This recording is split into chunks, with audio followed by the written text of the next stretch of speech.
सब सुख लहे तुम्हारी सरना, तुम रक्षक का होकर डरना। जब सब कुछ हमने उनके ऊपर छोड़ दिया है तो फिर हमें क्यों चिंता करना है, बल्कि चिंता नहीं चिंतन करना चाहिए हमें।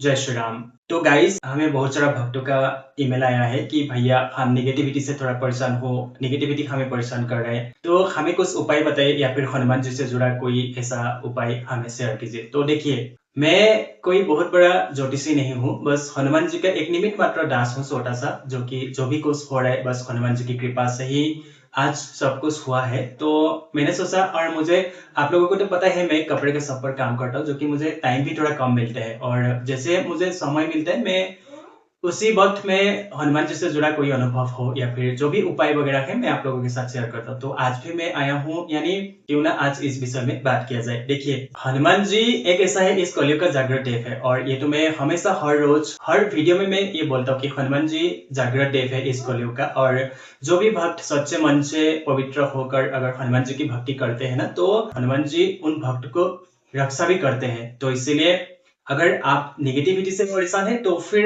बिल्कुल चिंता मत कीजिए, क्योंकि देखिए ये कलयुग है, इस कलयुग में तो ये सब होता ही है। अगर आपको ज्यादा नेगेटिविटी परेशान करे तो आप डेली नित्य नाम जप करना शुरू कीजिए, क्योंकि हमारा प्रेमानंद महाराज जी वो तो हमेशा बोलते ही है कि नाम जप करो, नाम जप करो, नाम जप करो, क्योंकि कलयुग कलयुग केवल नाम आधारा, सुमिर सुमिर नर उतर ही पारा, यानी नाम ही सबसे बेस्ट उपाय है।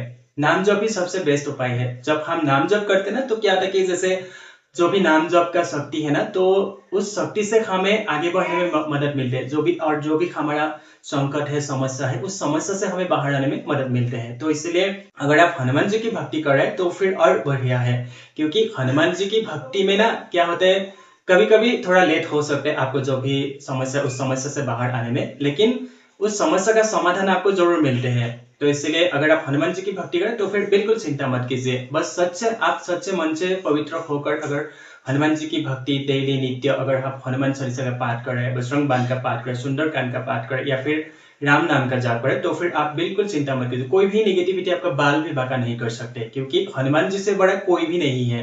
इसीलिए ना, जो भी नेगेटिविटी है आप बस सब उनके ऊपर छोड़ दीजिए। आप संकल्प लीजिए कि 11 दिन का संकल्प ले सकते हैं, 21 दिन का संकल्प ले सकते हैं, 41 दिन का संकल्प ले सकते हैं, आप एक दिन का भी संकल्प ले सकते हैं। यानी जैसे अगर बहुत ज्यादा निगेटिविटी परेशान करे तो आप एक दिन का संकल्प ले लीजिए, जैसे 108 बार हनुमान चालीसा पाठ का संकल्प ले लीजिए। ब्रह्म मुहूर्त में उठा कीजिए, जैसे 3:30 बजे से 5 बजे के बीच, इसको ब्रह्म मुहूर्त कहा जाता है। और इस बीच अगर आप उठ के अगर हनुमान जी के सामने बैठ करके पवित्र होकर, नहा धोकर, रेडी होकर के आप एक दिन का संकल्प लेंगे ना, जैसे आप 108 बार हनुमान चालीसा पाठ का संकल्प ले सकते हैं। और जब आप उस 108 पाठ करेंगे ना, तो आपको उसका चमत्कार खुद आपको महसूस होगा। महान संत गोस्वामी तुलसीदास जी ने भी हनुमान चालीसा में वर्णन किया गया है कि जो शतबार पाठ कर कोई, सुत ही बंदी महासुख होय। यानी जब हम 108 बार हनुमान चालीसा का पाठ करते हैं ना, तो क्या था कि जो भी बंधन है ना, उस बंधन से हमें छुटकारा मिल जाते हैं। तो इसीलिए अगर बहुत ज्यादा निगेटिविटी है तो फिर आप उस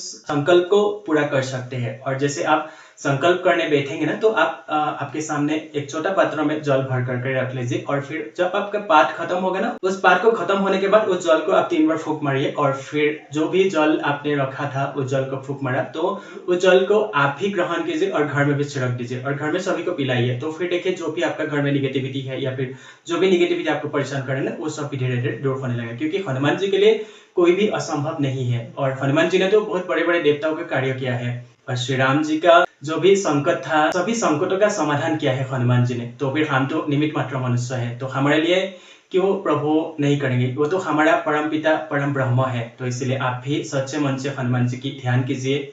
और एक बात, यानी आप हनुमान चालीसा पाठ तो कीजिए, लेकिन उसके साथ साथ आप अगर ध्यान करेंगे ना, ध्यान में क्या होता है कि जैसे हम अगर हनुमान जी के सामने बैठ करके हम ध्यान करेंगे ना, तो ध्यान में ना हमें अंदर से एक आत्मिक बल मिलने लगते हैं। जैसे अगर हम बहुत ज्यादा परेशान हैं, हमें मन में कोई अशांति मिल रहा है, तो अगर हम ध्यान करेंगे ना, उस ध्यान में अंदर से एक आत्मिक बल मिलने लगते हैं, और जैसे अंदर से ना एक मजबूत होने लगते हैं। तो बाहर से चाहे जो भी हो, लेकिन अंदर से ना एक मजबूत होने लगते हैं। तो इसीलिए ध्यान बहुत जरूरी है हनुमान जी की भक्ति में। अगर आप हनुमान जी की भक्ति करें तो ध्यान आप चाहे 2 मिनट करो, आप चाहे 5 मिनट करो, आप चाहे 10 मिनट करो, बस ध्यान हमेशा पाठ खत्म होने के बाद ध्यान किया कीजिए। तो फिर देखिए, जो भी आपको दिक्कतें आ रहे हैं, जो भी मन में आपको अशांति मिल रहा है, तो उस सब से बाहर आने में आपको अवश्य ही मदद मिलेगा। और हनुमान जी, क्योंकि मेरा खुद का पर्सनल अनुभव जो कि मैं हमेशा आप लोगों के साथ शेयर करता हूँ, और जो कि आपको तो पता ही है मेरे साथ बहुत कुछ प्रॉब्लम, बहुत कुछ समस्या हुआ था, और आज आपके सामने हूँ। आज आपके सामने मैं जो भी हनुमान जी से जुड़ा उपाय या फिर जो भी हनुमान जी से जुड़ा अनुभव आपके साथ शेयर करता हूँ, तो ये मेरा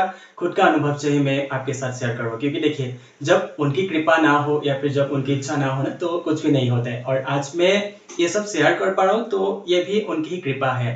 अगर हम हनुमान जी की भक्ति नहीं करते तो शायद आज मतलब मैं आपके साथ ये सब शेयर नहीं कर पाते। हनुमान जी की कृपा से ही आज मैं आपके साथ ये सब शेयर कर पा रहा हूँ, और जो कि मेरा पर्सनल अनुभव, खुद का एक्सपीरियंस है, मैं हमेशा आप लोगों के साथ शेयर करता हूँ और आगे भी हमेशा शेयर करते रहूँगा। जो भी हनुमान जी से जुड़ा अनुभव या फिर हनुमान जी मुझे जो भी अनुभव करवाता है, मैं हमेशा आप लोगों के साथ शेयर करते रहूँगा। तो फिर अभी जैसे मैंने बोला नेगेटिविटी, हनुमान जी से बड़ा कोई भी नेगेटिविटी नहीं है। आप बस नित्य नाम जप कीजिए, हनुमान चालीसा का पाठ कीजिए, और उससे अच्छा तो बजरंग बाण। देखिए, बजरंग बाण एक ऐसा पाठ है ना, वो हनुमान जी का बाण है, जो कि अगर आप इस बजरंग बाण का पाठ करेंगे ना, तो फिर कोई भी नेगेटिविटी या फिर कोई भी शत्रु, कोई भी मतलब कुछ भी प्रॉब्लम होने दीजिए, कोई आपका बाल भी बांका नहीं कर सकते हैं। इस बजरंग बाण में इतना शक्ति है। जब आप बजरंग बाण का पाठ करते हैं ना, तो हनुमान जी को आना ही पड़ता है, क्योंकि इस बजरंग बाण के पाठ में हनुमान जी को श्री राम जी का शपथ दिया जाता है। तो इसलिए ना, हनुमान जी इस बजरंग बाण के पाठ के दौरान हनुमान जी आते ही आते हैं, चाहे किसी भी रूप में आते हैं, चाहे आपके कोई दोस्त के रूप में या फिर कोई आपका सहेली के रूप, मतलब किसी भी रूप में आप आकर के आपको मदद करके चले जाएंगे, तो आपको मालूम भी नहीं पड़ेगा। तो इसीलिए ना, हनुमान चालीसा पाठ के साथ साथ अगर आप बजरंग बाण का पाठ करेंगे तो फिर बहुत बढ़िया है, क्योंकि इस पाठ के शक्ति से ज्यादा और कुछ है ही नहीं। हनुमान चालीसा तो है ही, हनुमान चालीसा तो सिद्ध है ही, लेकिन उससे ज्यादा बजरंग बाण है। और जब हम बजरंग बाण का पाठ करते हैं, तो फिर कोई भी प्रॉब्लम, कोई भी समस्या, कोई भी दिक्कत, कोई भी निगेटिविटी हमारा कुछ नहीं बिगाड़ सकते, कुछ भी नहीं बिगाड़ सकते हैं। और मैं भी हर रोज बजरंग बाण का पाठ करता हूँ, जो कि मुझे भी अनुभव होते हैं और जो मैं आपके साथ शेयर कर पा रहा हूँ। तो इसलिए ना, मतलब ऐसा नहीं कि आप बजरंग बाण का पाठ करें, आप कोई भी गलत कार्य करें, गलत कार्य ना करें, बस मन को पवित्र रखिए, चाहे कुछ भी हो जाए, मन पवित्र रखिए, और उसके बाद बजरंग बाण का पाठ कीजिए। और फिर देखिए, जो भी आपका दिक्कत है, जो भी समस्या है, जो भी निगेटिविटी, सब धीरे धीरे ठीक होने लगेगा। तो फिर और कुछ मुझे बोलना नहीं है, जो कि हमारा हनुमान जी, हमारा बजरंगबली दादा आप सभी के ऊपर ढेर सारा कृपा बरसे, सब लोग खुश रहे, सब लोग जीवन में आगे बढ़े। तो फिर मिलते हैं नेक्स्ट वीडियो में, तब तक के लिए जय श्री राम, जय हनुमान।